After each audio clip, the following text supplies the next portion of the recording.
Guys, आज के इस वीडियो में मैं कुछ वोकैबुलरी वर्ड्स के बारे में बात करूंगा। मतलब कुछ बेसिक इंग्लिश वर्ड्स के बारे में बात करूंगा जिन्हें आप अपनी डेली लाइफ में इजीली यूज़ कर पाएंगे।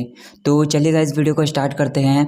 हमारा पहला सेंटेंस है, if you do it you will besmirch your family's name. यहाँ पर एक वर्ड है बिस्मर्च, इसको एज अ वर्ब यूज़ किया जाता है।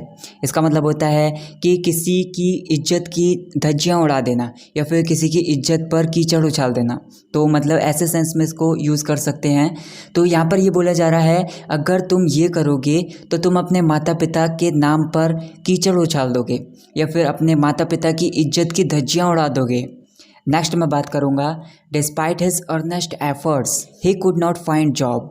यहाँ पर डिस्पाइट एक कंजक्शन के रूप में यूज़ किया जाता है। इसका मतलब होता है कि कुछ होने के बावजूद भी, और अर्नेस्ट एक एडजेक्टिव है। इसका मतलब होता है कि कुछ है जो बहुत ज़्यादा गंभीर है या फिर कोई पर्सन है जो बहुत ज़्यादा दृढ़ निश्चय वाला है। तो यहाँ पर बोला जा रहा है कि उसके बहुत ज़्यादा प्रयासों के बाद भी या फिर उसके बहुत ज़्यादा गंभीर प्रयत्नों के बाद भी वो जॉब नहीं ढूंढ सका या फिर उसे जॉब नहीं मिल सकी। नेक्स्ट मैं बात करूँगा, स्ट्रेंजमेंट डिमिनिश्ड अवर फ्रेंडशिप। यहाँ पर स्ट्रेंजमेंट एक नाउन है। इसका मतलब होता है किसी पर्सन के साथ मनमुटाव या फिर किसी पर्सन के साथ अनबन। तो डिमिनिश एक वर्ड है, इसको एज अ वर्ब यूज़ किया जाता है। इसका मतलब होता है कि कुछ छोटा कर देना या फिर कुछ कम कर देना या फिर कुछ घटा देना, ऐसे सेंस में बोल सकते हैं। तो यहाँ पर ये बोला जा रहा है, मतलब हमारे बीच में जो मनमुटाव है या फिर हमारे बीच में जो अनबन है वो हमारी दोस्ती को कम कर देगी। Next one is, for working on YouTube requires a lot of time. यहाँ पर रिक्वायर एक वर्ब के रूप में यूज़ किया जाता है। इसका मतलब होता है कि किसी चीज़ की बहुत ज़्यादा ज़रूरत होना या फिर आवश्यकता होना। तो यहाँ पर ये बोला जा रहा है, यूट्यूब पर काम करने के लिए बहुत सारे टाइम की ज़रूरत है या फिर बहुत सारे टाइम की आवश्यकता है। Next one is, would you please help me to make me out of words. Out of words यहाँ पर एक फ्रेज़ होती है। इसका मतलब होता है किसी समस्याओं से बाहर या फिर खतरे से बाहर। तो यहाँ पर इसका मतलब होगा, कृपया क्या आप मेरी समस्याओं से बाहर निकलने में मेरी मदद करोगे या फिर खतरे से बाहर निकलने में मेरी मदद करोगे। दोनों सेंस में इसका यूज़ कर सकते हैं। तो next one is, thieves threatened me to beat me up if I didn't give them my wallet. यहाँ पर थ्रेटन एक वर्ड है, इसको एज अ वर्ब यूज़ किया जाता है। इसका मतलब होता है कि किसी को धमकी देना।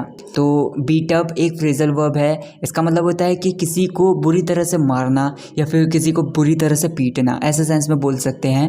तो यहाँ पर ये बोला जा रहा है, जो चोर थे उन्होंने मुझे धमकी दी मुझे बहुत बुरी तरह से मारने की। If I didn't give them a wallet, अगर मैंने उनको अपना वॉलेट नहीं दिया तो उन्होंने मुझे बहुत बुरी तरह से मारने की या फिर पीटने की धमकी दी। Next one is, I found his behaviour very appealing. Appealing यहाँ पर एक एडजेक्टिव के रूप में यूज़ कर सकते हैं। इसका मतलब होता है कि कुछ है जो बहुत ज़्यादा आकर्षक है या फिर रुचिकर है या फिर बहुत ज़्यादा दिल को छू लेने वाला है, तो उस चीज़ के लिए बोल सकते हैं कि वो अपीलिंग है। तो यहाँ पर भी यही बोला जा रहा है कि उसका जो व्यवहार मुझे लगा वो बहुत ज़्यादा आकर्षक था या फिर दिल को छू लेने वाला था। Next one is, this jacket is made of durable cloth. Durable यहाँ पर एक एडजेक्टिव है। इसका मतलब होता है कि कुछ है जो लॉन्ग लास्टिंग है, मतलब अच्छा टिकाऊ है, लंबे समय तक टिके रहने वाला है।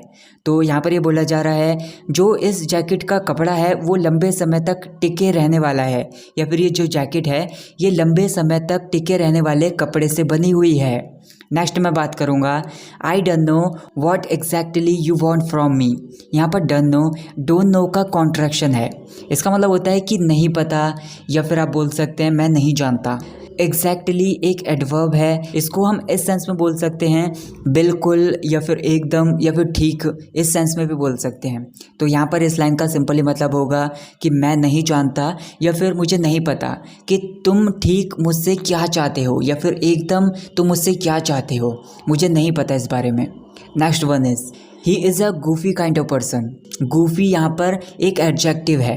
इसका मतलब होता है कि कोई पर्सन है जो नासमझ है या फिर मूर्ख है या फिर बेवकूफ़ है।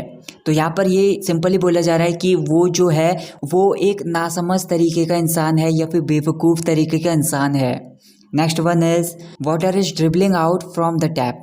ड्रिबल यहाँ पर एक वर्ड है, इसको एज अ वर्ब यूज़ किया जाता है। इसका मतलब होता है कि कोई लिक्विड चीज़ है वो धीरे धीरे टपकना, या फिर मुंह से जो सलाइवा होता है, मुंह की जो लार होती है वो भी अगर धीरे धीरे बाहर आती है तो उस सेंस में भी इसको यूज़ कर सकते हैं। तो यहाँ पर सिंपली ये बोला जा रहा है जो नल है, नल से पानी धीरे धीरे टपक रहा है। Next one is sine the requisite documents. Requisite यहाँ पर एक एडजेक्टिव है। इसका मतलब होता है कि कुछ है जो बहुत ज़्यादा आवश्यक है या फिर ज़रूरी है। तो यहाँ पर ये बोला जा रहा है कि जो ज़रूरी दस्तावेज हैं उन ज़रूरी दस्तावेजों पर या फिर आवश्यक दस्तावेजों पर साइन कर दो। Next one is children are playing on inflatable horse. Inflatable यहाँ पर एक वर्ड है, इसको एज एन एडजेक्टिव यूज़ किया जाता है। इसका मतलब होता है कि कोई चीज़ है जिसमें हवा भरी जा सकती है। तो यहाँ पर ये बोला जा रहा है कि जो बच्चे हैं वो एक ऐसे घोड़े पर खेल रहे हैं जिसमें हवा भरी जा सकती है, और हवा भरने के बाद उसके ऊपर बैठ भी सकते हैं। तो एक ऐसा घोड़ा है, तो बच्चे उस घोड़े पर खेल रहे हैं।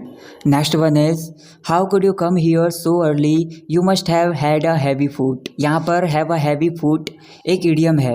इसका मतलब होता है कि बहुत तेज गाड़ी चलाना। तो यहाँ पर ये बोला जा रहा है कि तुम यहाँ इतनी जल्दी कैसे आ सके, ज़रूर तुमने बहुत तेज गाड़ी चलाई होगी। Next one is didn't you buy a sharp proof jacket for rainy days. यहाँ पर शार्प प्रूफ एक एडजेक्टिव है। इसका बेसिकली मतलब होता है बौछार रोधी, लेकिन आप थोड़ा सा डीपली समझ सकते हैं कि हल्की बारिश से या फिर हल्के छिड़काव से कोई चीज़ है वो भीगने नहीं वाली है, तो ऐसी चीज़ के लिए हम बोल सकते हैं कि वो शार्प प्रूफ है। तो यहाँ पर ये बोला जा रहा है कि क्या आपने रेनी डेज के लिए या फिर बारिश के दिनों के लिए एक ऐसी जैकेट नहीं खरीदी जो हल्के छिड़काव से या फिर हल्की बारिश से नहीं भीगती है। Next one is she wants to be a doctor when she grows up. यहाँ पर ग्रो अप एक फ्रेजल वर्ब है। इसका मतलब होता है कि बड़ा हो जाना, मतलब बड़े होकर एक अडल्ट बन जाना। तो यहाँ पर ये बोला जा रहा है जब वह बड़ी हो जाएगी तो वो एक डॉक्टर बनना चाहती है। Next one is they forged ahead with their hard work on YouTube. Forge ahead एक फ्रेज होती है। इसका मतलब होता है अचानक से सफलता प्राप्त कर लेना किसी चीज़ में, या फिर अचानक से बहुत आगे निकल जाना। तो यहाँ पर इसका मतलब होगा उन्होंने यूट्यूब पर बहुत ज़्यादा मेहनत की और उसी मेहनत की वजह से वो बहुत ज़्यादा आगे निकल गए या फिर उन्होंने बहुत ज़्यादा सफलता प्राप्त की। Next one is what is the most intriguing thing about her. Intriguing यहाँ पर एक एडजेक्टिव है। इसका मतलब होता है कि कुछ है जो पेचीदा है या फिर रहस्यमय है। रहस्यमय होने की वजह से दिलचस्प है या फिर मनमोहक है। तो यहाँ पर इसका मतलब होगा कि उसके बारे में सबसे दिलचस्प चीज़ क्या है जो रहस्यमय है। Next one is what time will be set of tomorrow. Set of यहाँ पर एक फ्रेजल वर्ब है।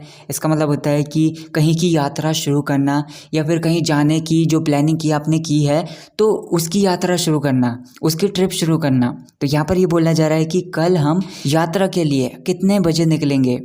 Next one is things are perceived by differently by different people. Perceive यहाँ पर एक वर्ब है। इसका मतलब होता है कि किसी चीज़ को समझना या फिर किसी चीज़ को जानना या फिर किसी चीज़ का अनुभव करना, इन सेंसेस में इसका यूज़ कर सकते हैं। डिफरेंटली यहाँ पर एक एडवर्ब है।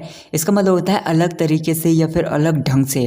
तो यहाँ पर इस लाइन का सिंपली मतलब होगा जो चीज़ें होती हैं वो अलग अलग लोगों के द्वारा अलग अलग तरीके से समझी जाती हैं या फिर अलग अलग तरीके से अनुभव किया जाता है लोगों के द्वारा। So that's it guys for this video. Guys अगर आपने ये वीडियो यहाँ तक देख ली है तो मैं चाहता हूँ कि आप कमेंट्स में 404 टाइप करके मुझे बताइए। इससे मुझे पता चल जाएगा कि आपने वीडियो को लास्ट तक देखा है और आपने इस वीडियो से क्या नया सीखा और आपको क्या लगता है कि मुझे अपनी वीडियोज़ में क्या क्या इंप्रूवमेंट्स लानी चाहिए। आपका जो भी विचार है इस चीज़ को लेकर मुझे कॉमेंट करके ज़रूर बताएँ। So thank you so much for watching this video. I will catch you in the next video.